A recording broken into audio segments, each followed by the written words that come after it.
our parish has put the climate emergency, or our response to the climate emergency, at the centre of our life.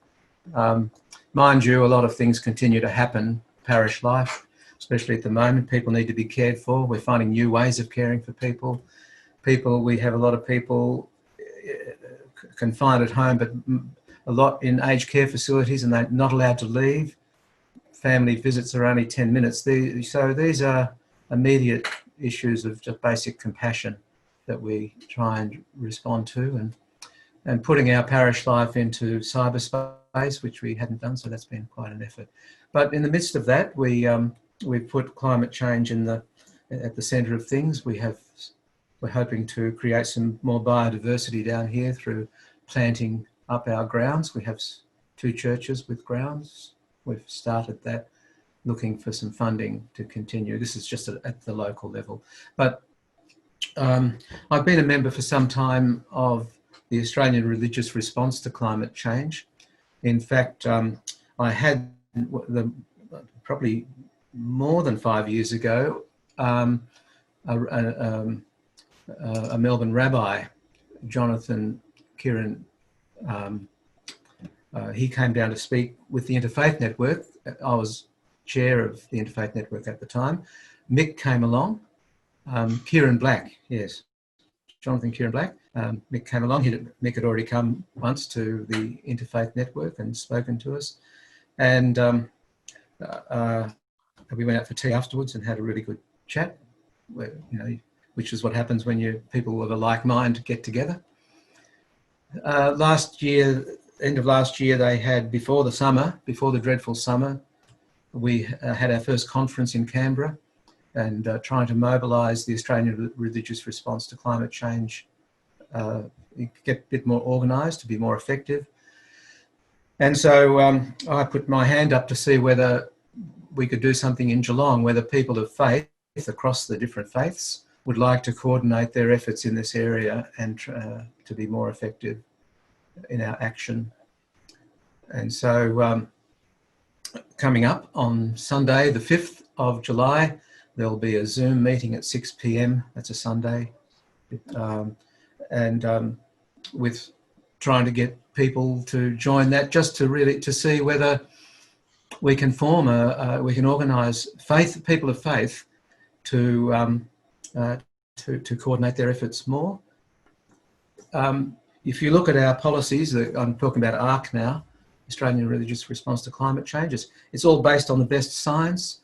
It's, our strategies would line up with many environmental groups in terms of priorities and strategies for action, direct action, transition. We're working on a number of fronts. So at one level, it looks like any other group. So I ask myself, well, what is distinctive? Well, what do people of faith bring? And I think what we bring, or what people of faith bring, not exclusively, everyone has this dimension in their life, but people of faith actually have quite an explicit sort of, in their view of things, and a very explicit transcendent dimension, that there is a transcendent reality, a spiritual reality. And of course, the different religions have different ways of talking about that. But when we sit around a table and we look out into the world, and this is what I find with interfaith work generally, our hearts are all the same. We feel the same things. We see the same problems. And we feel the same imperative to act. So we see the climate emergency as primarily a moral and spiritual issue. And Laudato Si actually treated it in that way, but also had lots of science. I mean, it was a wonderful confluence of truth, the truth of science and the truth of, if you like, faith and metaphysics. It was a wonderful, and morality. So it was a wonderful, there's a oneness to truth, and that oneness moves into the spirit, moves into that transcendent realm. This is so important, Peter. We've talked about that. I guess in all the 5 years that have gone since we had you in our radio studio, which is that we need to change the bigger story in our society. That, you know, and that's, I believe that really would be very, very powerful if all the different religious groups would enter that stage and help change the story of what is up and down in it and what is good and bad. Mm-hmm. Yes, yeah. I think when I came on your show, I told my story, which was I moved from my first vocation in the early 70s was environmental science and resource management. I went to the first course of its type in Australia. And then I shifted from being interested in the science to what is it about the human heart that makes it so resistant or complicit with such destructive behaviour?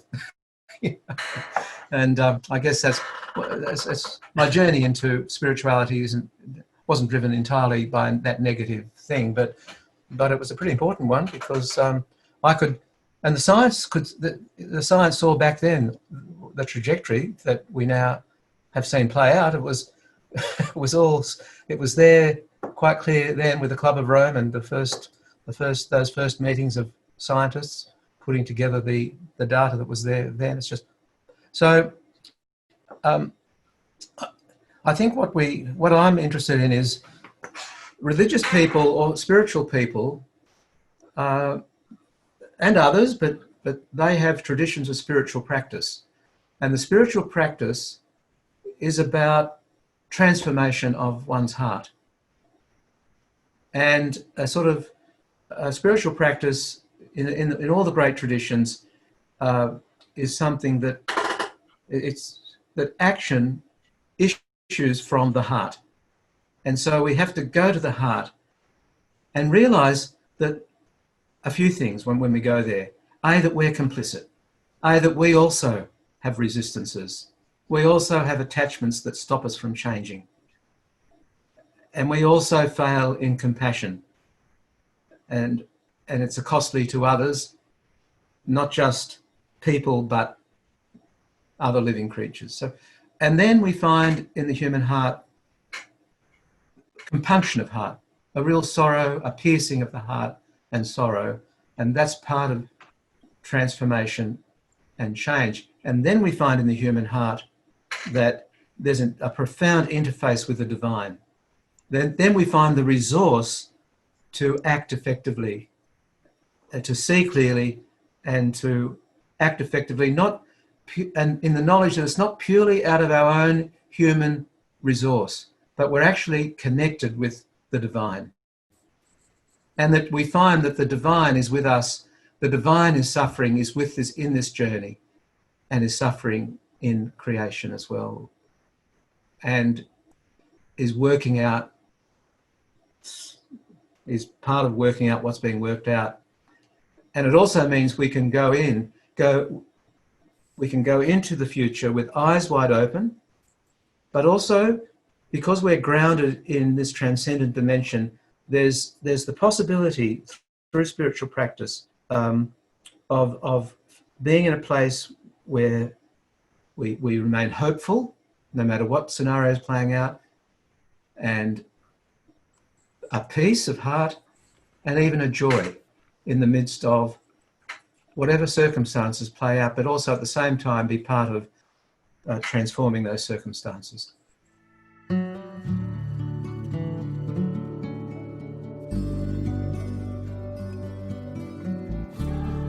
The Sustainable Hour. For a green, clean, sustainable Geelong. The Sustainable Hour.